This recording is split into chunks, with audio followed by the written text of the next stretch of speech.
வணக்க நண்பர்களே, வாழ்க்கையில் இப்படி ஒரு ஸ்னோவை நான் பார்த்ததே இல்லை. கிட்டத்தட்ட ஒரு 5-6 மணி நேரமாக பெஞ்ச ஸ்னோவில் இந்த இருக்கிற இடம் எல்லாம் ஃபுல்லாக ஸ்னோவால் மூடிட்டு என்னை சுற்றி பாருங்கள். எவ்வளோ அழகான ஸ்னோ பெஞ்சிட்டு பாருங்கள். 2025 ஃபஸ்ட்டு ஸ்னோ, அதாவது இன்றைக்கி ஜனவரி 5, பயங்கரமான ஸ்னோ இது வரைக்கும் பெஞ்சுது. இப்போ மறுபடியும் மழை வந்துட்டதுனால எல்லா ஸ்னோவும் கம்ப்ளீட்டாக ஸ்டாப் ஆகிடுச்சு. நிற்கிற கார் கண்ணாடி கூட தெரியல, அந்த அளவுக்கு ஸ்னோ ஃபுல்லாக ஸ்ட்ராங்காக பெஞ்சிருக்குது. ஸோ தரையெல்லாம் பார்த்திங்கன்னா அதோட ஆழத்தை பாருங்கள். எவ்வளோ ஒரு விரல் வச்சுன்னா ஆஹா இவ்வளோ ஆழத்தில் இருக்குது. கிட்டத்தட்ட 3 இன்ச்சுக்கு மேலே ஸ்னோ பெஞ்சிருக்குது.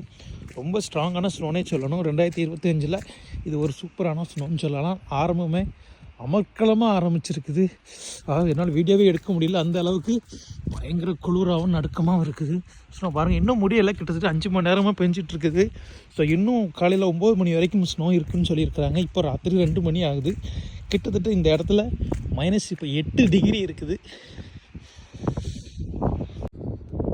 ரோடுகளில் மட்டும் பனிகள் கம்மியாக இருக்குது. ஏன்னா முன்னாடியே பனி வரப்போதுன்னு தெரிஞ்சிச்சுன்னா அவங்க உப்பு எல்லாம் தூவி வச்சுருவாங்க. ஸோ அப்படியே உப்பு தூவி வச்சுட்டா அதில் படுறப்போ அது எல்லாம் உருகி போயிடும். வண்டிகளுக்கு எந்த பாதிப்புகளும் வராது, வலிக்கு விடாது, மற்ற எந்த பிரச்சனையும் இருக்காது. இந்த கார்லாம் பாருங்கள்.